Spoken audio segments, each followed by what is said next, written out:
it's a bit like this. What I always tell people is, if you have a car, you have car insurance, right? Car crashes, pays for the car. You have home insurance, so if there's a flood, your home gets paid for. Okay, that's why we have that, right? We don't have any money insurance, and so they think I put my money in the bank, so whatever I have is in cash, or I have it in the bank.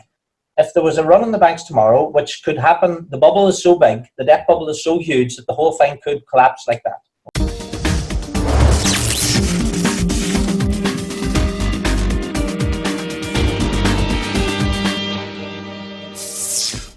Welcome to Rethinking the Dollar. Today I'm excited to have my guest, Mr. Brian McGinty. He's a director of a gold bullion company based out of Ireland, and today he's joining us to share his thoughts on the importance of having precious metals in your possession, as well as some of the most recent events surrounding our global monetary system, which makes owning gold a very important time for us all to be, educated on at this current moment. So, Brian, welcome to Rethinking the Dollar. It's great to be here. Great to be talking to you. I've been following your YouTube channel. Really excellent stuff. Good information on there. Good to see. Well, thank you, Brian. I appreciate that. So as always, my goal is just I love speaking with people that can offer education and really relay to the audience the importance of having gold in their possession in this day and age with so much stuff happening around us. And so before we actually get into the full nuts and bolts of why having gold is so important, I typically start off with some Rethinking the Dollar questions. And the first question is, what comes to mind when Brian McGinty hears the words rethinking the dollar? Well, rethinking the dollar, whenever I hear that, I think on education. I think on rethinking what we've been taught in schools. I spent the first 35 years of my life in the dark with the lights out, if you like. I'm 41 now. I was 35 years old. I had a fantastic business. Everything seemed to be great. I had cars on credit, I had credit cards, and I was doing what everybody else did, what we say here in Ireland, what the sheeple are doing. So, and then suddenly, because of no fault of my own, I lost my business, just like that. I ended up losing my house, I ended up losing friends, losing my home, and very, very quickly, I ended up staying in my friend's apartment. I had no food, I had no job, I literally one day was about to sell my bicycle, and I had to sell my bicycle there for €100. So rethinking the dollar, if you like, and from where I've come from then to now, rethinking the dollar is the same as rethinking the pound, rethinking the euro, rethinking the yen.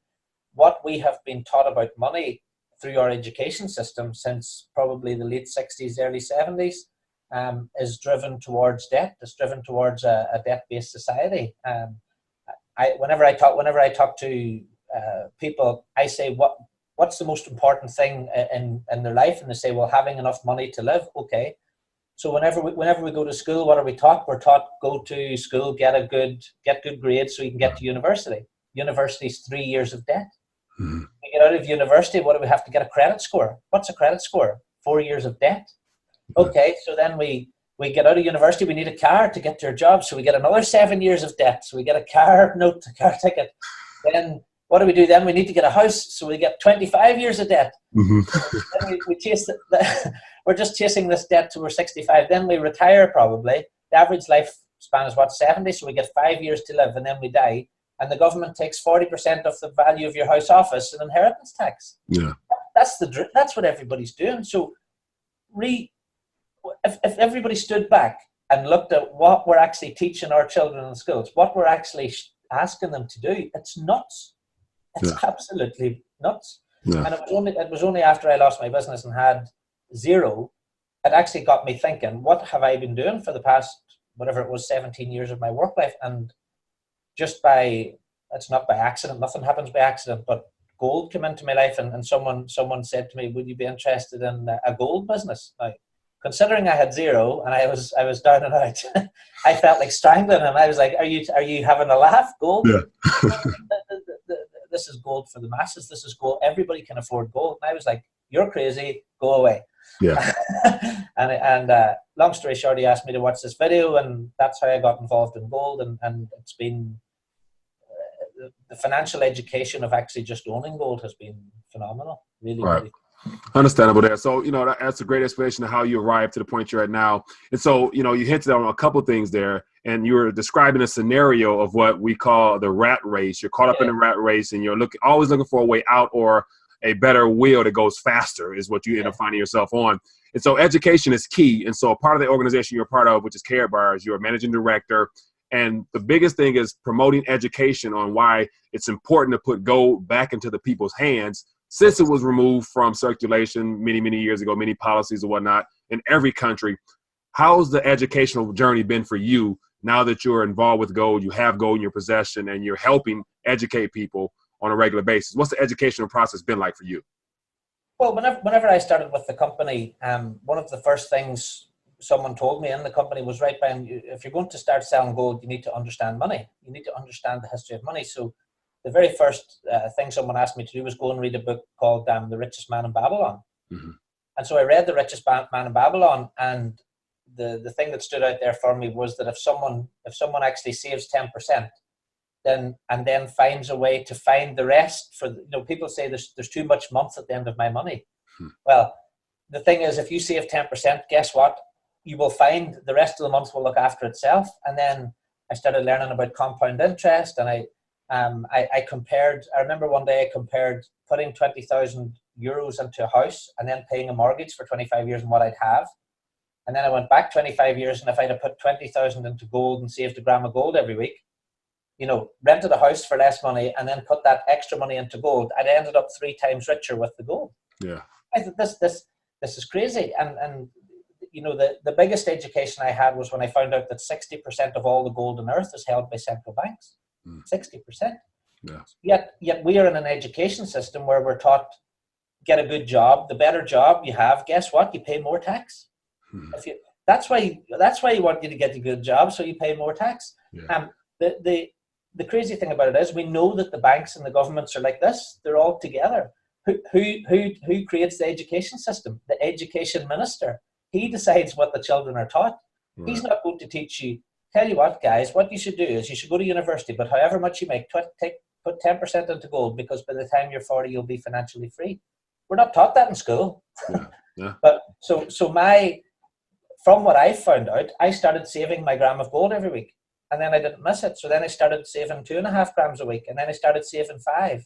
And actually, the more gold I had, the more gold it seemed to attracted to myself, and the more like-minded people, and my business grew. And so it's really about the education side of it, is reversing what the education system has taken 20 years of our life to indoctrinate into our children, and try and reverse that. Now, what I've found is, over the past 6 years, is that some people just don't want to hear the message.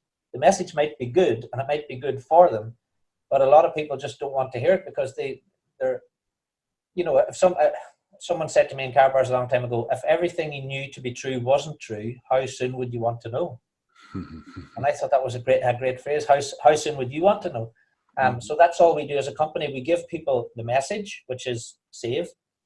The second, and then we give them the means through Karatbars, which is buying golds in small denominations. So it makes it affordable to everybody in every country. So that's our mission, really, is to reverse.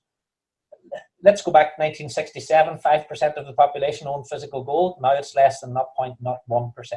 Yeah. Where's all the gold gone? It's gone to the banks. The banks are stockpiling gold.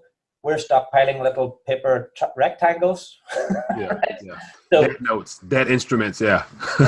Now I want to move forward, because in talking about the importance of actually owning gold in your possession, you have to really lay a good foundation as to why that might be more important now than it ever has been in history, because gold is no longer, or it was forced out of our mindsets as being a store of value and actual money itself, and everything else being a claim to that.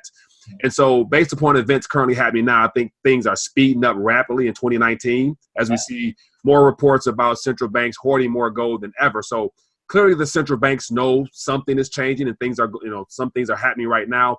So you're currently in Ireland, so you have the whole BREXIT situation over there, and then the whole EU situation. So there's a lot of political as well as monetary issues that's arising now. Shine a little light on the whole BREXIT situation, because over here on this side of the water, we don't hear much, or we hear a watered down version of what's going on based upon your experiences there.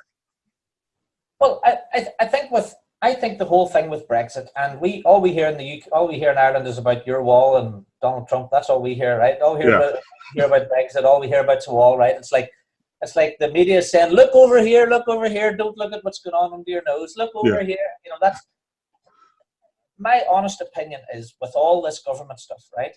And my definite, it doesn't matter if it's Brexit or whatever. I feel like I have decoupled myself from that whole machine. So I feel like that whole bubble is here, and I'm now standing outside that looking in, because I really don't care what happens with Brexit. I don't care what happens with walls, and I really don't care, because through gold I've made myself so mobile, and I've you know, I've got no debt, zero debt. I've got my own gold. I could go now, put my gold into a car, drive to Spain. I can sell my gold in Spain. You know, I'm not in this. I've not left myself so that if there's a bank crash tomorrow, I'm going to get wiped out. That's not.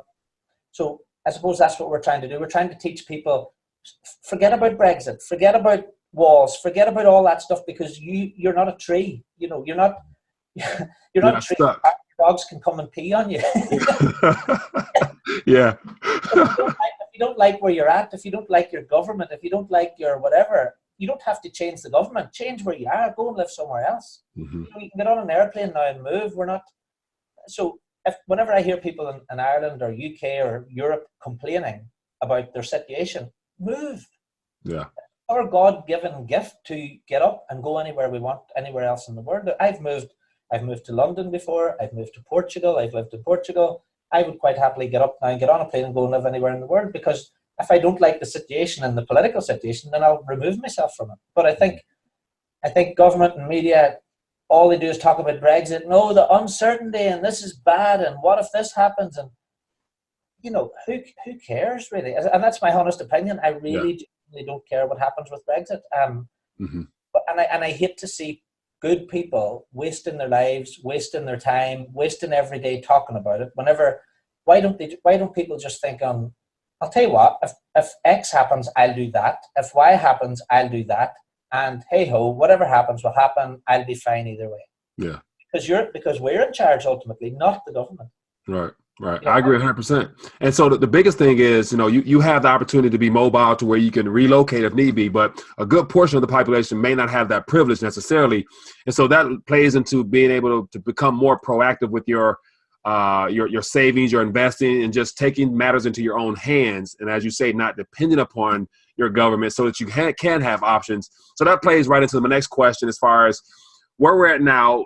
As I mentioned before, the banking sector is real turbulent as far as what's happening in Germany with Deutsche Bank and all those issues. So there's a big concern on how people save. And so talking about the opportunity of saving in gold and how that might be important now, given the fact we see what's happening with currencies. We're hearing about all these rumors about banks having issues. Let's talk about the opportunity of saving in gold and how that could be beneficial in case you wanted to be able to be mobile. Well, it's a bit like this. What I always tell people is, if you have a car, you have car insurance, right? So if the car crashes, pays for the car. You have home insurance, so if there's a flood, your home gets paid for. Okay, that's why we have that, right? Right. Medical insurance. People don't have any money insurance, right? People don't have any money insurance, and so they think, I put my money in the bank, so whatever I have is in cash, or I have it in the bank. If there was a run in the banks tomorrow, which could happen, the bubble is so big, the debt bubble is so huge that the whole thing could collapse like that, okay? Yeah. And there's going to be thousands of people standing with their little plastic Visas and MasterCards, and they're going to be stood there in a big line, and they're going to be looking at each other, and they won't be able to buy some butter or a burger or whatever it is, or a liter of milk or whatever it is they want to buy. Yeah. That's the situation. All I say to people is, if you have 100 euros in the bank, have 10 euros worth of gold. If you've got 1,000 euros in the bank, have 100 euros worth of gold. Have 10% in gold, because then if there was a bank collapse tomorrow, so much money will go to metals because it'll be a safe haven. So much money will flow that direction that the value of the gold will probably come up to meet. Money never disappears. It just moves around. It doesn't evaporate. Right. If the bank crashed, and that money will be moved by the people in the banks or whatever into metal. And it'll go into metal, the value of the gold will come up to reach wherever, so that the 90% loss in your bank account will be met by the gold. So I say to people, what's your money insurance? And they go, what are you talking about? And I was like, well, what if the bank crashed tomorrow? And they go, well, the bank's not going to crash. Okay. And then they'll say something silly like, oh, well, the bank covers me up to the first 80,000 euros. If the bank goes down, I'm covered for 80,000 euros. Okay, so if all the bank goes down, the banks go down, the insurance companies fold, who's going to pay the 80,000? Mm-hmm. Who's going to pay it? Right. You've got a piece of paper saying they'll pay it, but who's going to pay it? Right? You know, and speaking of which, not to cut you off, but yet as you're describing that, a bank comes to mind that I believe is in your area. It's called BlackRock. Yeah. And so is BlackRock still up and running? I remember there was issues. Northern Rock just disappeared like that. Northern Rock, yeah. That was 2009, yes. Yeah, so as a result of all the chaos that happened, Northern Rock in your area is no longer in existence. And I'd imagine a lot of depositors and investors in that bank probably didn't see that coming. And that's a primary example of how things can happen. So I wonder how many people were diversified or had a hedge against their own conventional financial savings measure. So, and there was another bank here in Europe in Cyprus, and they decided one day they needed money. So what they did is they give a haircut, basically a haircut. Anybody who had over 100,000, they took X amount off their accounts. Mm-hmm. And banks are completely allowed to do that. So, you know, you have a bailout where the government comes in and bails out the bank, but then you have a bail-in where they take the money off the people who, so they take 10% off everybody's balance. So you just go and your balance is like, you know, and what I think people are not looking at the minute is there's lots of this happening in the UK where like all the different big banks, you'll see on the news today, 5,000 account holders. There was a technical hitch with the bank account. You know, there was a hitch, and the investors' accounts went to zero, various different things, and then there was money disappeared, and they couldn't access their funds.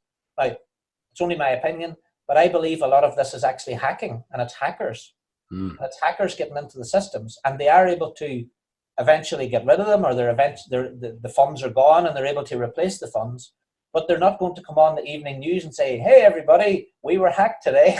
Yeah, we lost 6 million this morning because we were hacked." And you know, they're not going to say that, are they?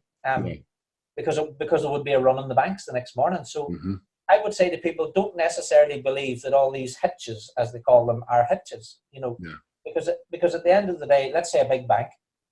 If there's a big bank in the UK and they hire a guy and he's like the anti-hacker expert, and they give him $1 million a year.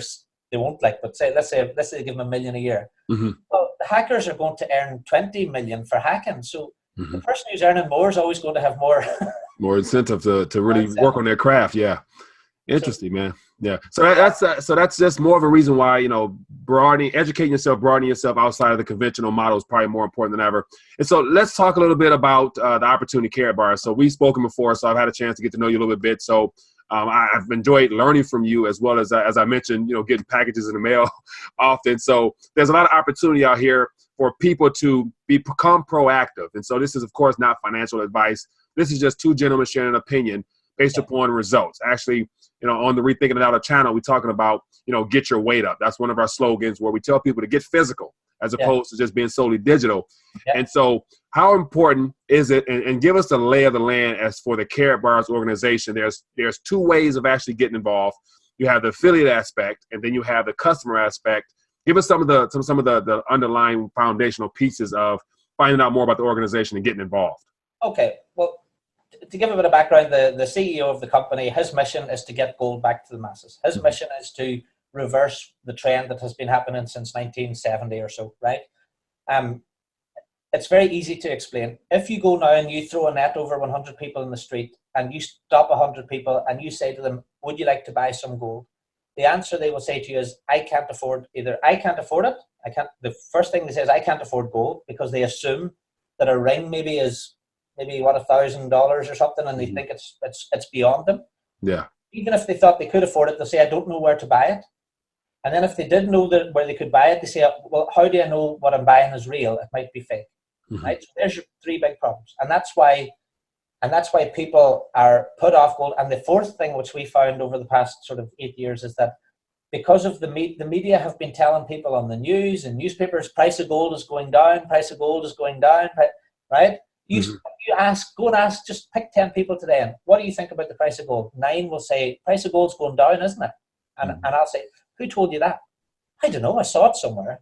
It's all these subliminal newspaper, TV messages saying the price of gold's going down. So those are the four big problems. So our CEO said we need a way to get gold back to the people, but we need to re-educate them first. So his first thing was, let's solve the affordability. So he went to the refinery.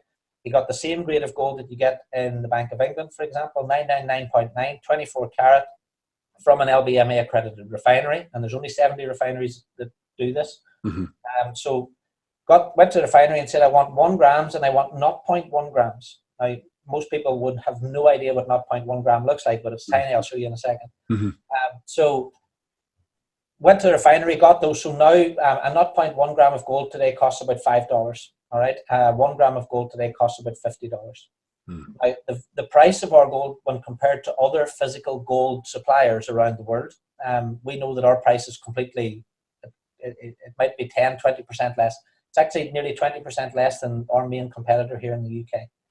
Because the function of our company is, Harold, if you like, the CEO, and our mission is really to get gold out, not to be putting such a premium on it that people don't want to buy it, but we just want to get it back out there. We want to get people feeling it and touching it and believing that they can afford it. That's the first thing. If people think, yes, I can afford gold, number one. If they can touch it in their hand, it makes a big difference. So what we've done is, that's how the company started over the past sort of 8 years. We brought out a digital way of moving gold around, so you can buy gold physically or you can buy it digitally. So I could buy some gold now in my account. I could send it digitally to you right now. You have it immediately in your account, and then you can have it delivered. Right? Because our big focus is it has to be physical delivery. People are buying gold on like COMEX, for example. There's different markets, but COMEX are trading over 300 times the amount of physical gold they actually have. 300 times. Can you imagine if you went to your local car dealership and bought a Ford, whatever, right? Ford Mustang, right? And he said, I'll look after that for you. Okay, Michael, I'll keep that. And you found out next day he also sold that Ford Mustang to 300 other people. Right? Would you, if everybody knew, wouldn't everybody be around there to get their Mustang, right? Exactly, yeah. And people don't read the terms and conditions of COMEX, because in order to get, if you wanted delivery, if you actually wanted delivery, because they say they do deliver. So if you did want delivery, you need 3,300 grams, which is over $100,000. If you have any less than that, you can't ask for a delivery. And the amount of depositors there, I would guess that 90% of them are under the $100,000 mark. Yeah. So it's a piece of paper. Look, you can set the spot price gold as like a piece of paper. I could sell you that piece of paper now for $1. That's all it is. It's just a piece of paper. Yeah, good point. And the moment the public all realize that they've only got pieces of paper and it's not physical gold, then they're all going to be in there trying to get it out. And then we've got a problem. Yeah. So I personally don't have any, I have some digital gold with Karatbars, but I also keep X amount of physical gold as well, in small denominations. And that's really, really important. Yeah. Now, one of the things that you mentioned, which is something that I've come across and just, and further educated myself on the opportunity here, is that, the response is that, it's expensive. As you mentioned before, one of the 4 things, it's expensive. And, do I really need to have physical gold in my possession now? And so, if someone came at you with the idea that I can wait, I have time, that dollar is going to be around for a while. Why would I actually go start saving gold now? Why would I do that? What would your response be? Well, I suppose my immediate response would be, if, for example, the bubble did pop now at the moment, if the big, huge, massive debt bubble, it's even bigger than it was in 2008, right? Yeah. It's a bit like, if that did happen, the banks, the ATMs are going to go off. The doors are going to close in the banks. That is an absolute stone cold fact. That's because they won't be able to handle the amount of people looking to withdraw. It's like I said to some, do you wait until you have a car crash before you insure your car? Do you wait until your house burns down before you buy insurance for it? Do you wait until you're in hospital before you get medical insurance? Why would you wait until it happens to get the insurance? Now, here's the nice thing. If you pay car insurance, that's money that disappears every year. If you buy yourself some gold as insurance, well, guess what? You get to keep it. Yeah. It's like paying your premium, but getting to keep the premium. Yeah. Yeah, that's a good point. Oh, man. So why on earth would you wait until you have a heart attack before you get medical insurance? You know what?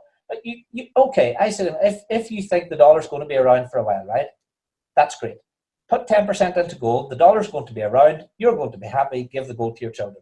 Yeah. If the other thing happens, you've got the gold. It balances up what you've lost. Everybody else is queued up at the ATM, and you've got your gold. Yeah. It's a no-lose situation. Completely no-lose. And nobody's asking you buy the gold and not get it. People are saying we're saying buy the gold and keep it. Yeah, good point there. Now let's talk a little bit about some of the things happening with the program of Karatbars. A lot of things happened this year. We were talking a while back, and you mentioned just laying out a timeline of everything that's happening, which is very exciting because they have the actual physical gold in gram form, which makes it unbelievably affordable. Then they have the cash gold aspect. Go ahead and share with us what that is. This is a 1 gram Karatbars gold here. Mm-hmm. So this is a 1 gram piece. So in here we have the gram of gold. You have the Karatbars logo, which is stamped into the gold during the manufacturing process, mm-hmm. Which is pretty unique. We have the serial number. We have the nadir, which is the refinery, the LBMA accredited refinery. We have a hologram in the back, which is like a hologram, which is extra security. So there's lots of security features on here. We have the signature, assay signature on the bottom. And we also have a DNA biomarker on this as well, which is a special coating, which is on all Karatbars products, which is completely unique to the Karatbars cards. Mm-hmm. So that's a 1 gram. Then we have a 3 gram, which is this one, and you can tell it's just 3 because you've got 3 pieces here. And then 6 gram, which is this one. Okay. Yeah. So that's 1, 3, and the 6, and then in note form. Because whenever we were working in countries like Africa, as I said, a gram of gold, $45 or $45 to $50 is a lot of money in some developing countries. So we brought the gold into a 0.1 gram format, which is here. This is a 0.1 gram note. You can see it's just like a paper note. We have our silver seal. You see this in European banknotes. I think it's on the Canadian banknotes as well. It's not on the US dollar, but it's in the $100 bill. They have it infused in between the fabrics or something like that. So yeah, we have that on here. Again, this is the actual physical gold again in the note. Yeah, so that's 1 and 0.1 gram. And we have a 0.2. A 0.4, which is your 4 pieces of gold here, and then we have a 0.6. So different denominations of gold. So I assume with the cash gold, the actual paper, so the idea of having gold infused into paper gives that piece of paper or that note value because it has gold in it, which is a great idea. And so I would love to see that circulating in the streets and in people's hands. That would be something that would give people some options. People in Venezuela definitely could use stuff like that, I'm sure. Well, I'll give you an example. I have a team in Puerto Rico, okay? And my team in Puerto Rico last year, they had the hurricane. Yeah. And then I have the pictures. My guy down there is a guy called Jorge. He's been bringing gold to people for a few years with me. He's a pilot. The hurricane came through. People weren't able to get any money out of the ATMs, okay?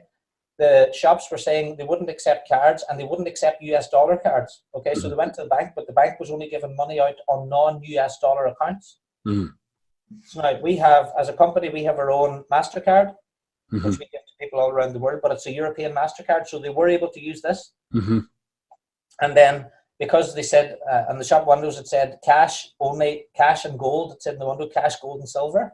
So people were able to take their cash gold in and use this in Puerto Rico. They were able to go into the shop and buy milk, buy bread, buy stuff with it. So it was actual signs that said cash, gold, or silver accepted only. Because they couldn't do normal transactions. Right.